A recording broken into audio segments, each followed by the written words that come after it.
Good morning, welcome back to Weekly News. I'm Mickey D, and first up we have Punch Club Studios.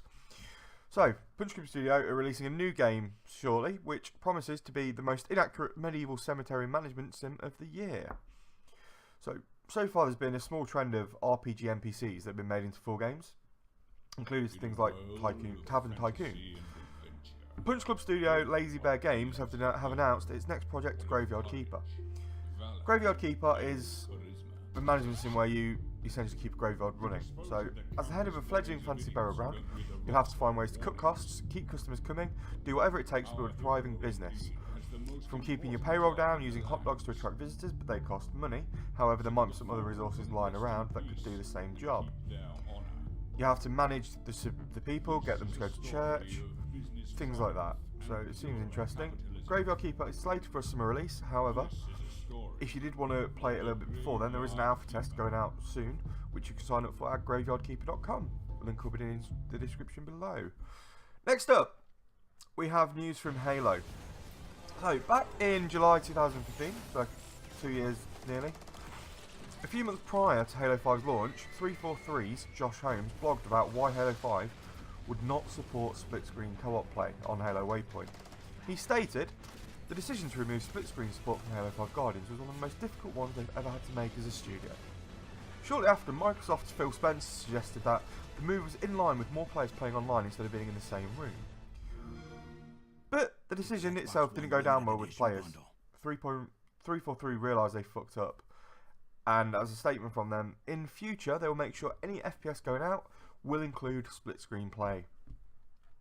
Coming up next, we have Mass Effect Andromeda.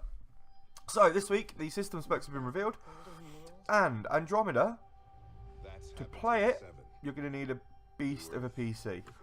So the minimum specs: Windows 7, 8.1 or Windows 10.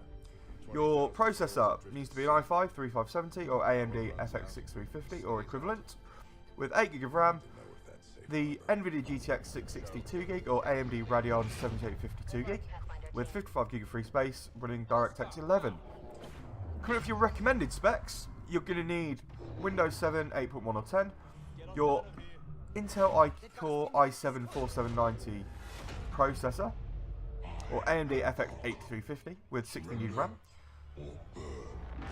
Your graphics card, however, you're going to need a GTX 1063GB or AMD RX 480 4GB with 55GB of free space, and again DirectX 11. Keeping with the trend of Mass Effect news, BioWare have teamed up with Cards Against Humanity to create an official Mass Effect deck. This is going to be 14 cards based on Mass Effect. With my opinion, I'm not surprised by this. They're trying to branch out, I guess. But how long before they offer the remaining cards as DLC? Or they just go, screw it, we'll just do a season pass for it. Not uncommon with them. Most games they have a season pass for.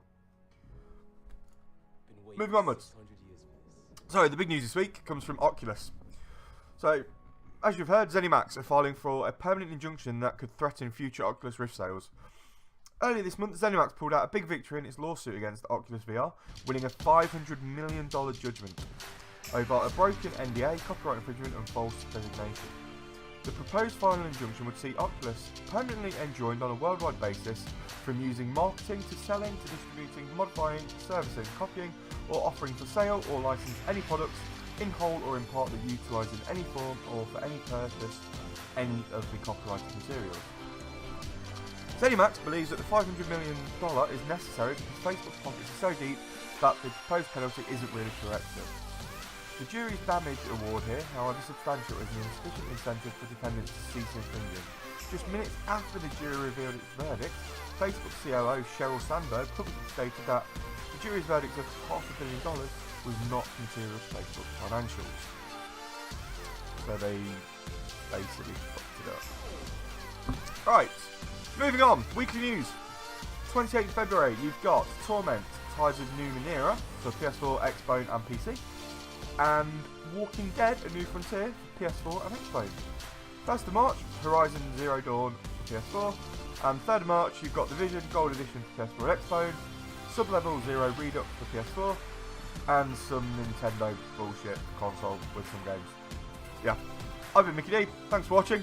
Bye bye.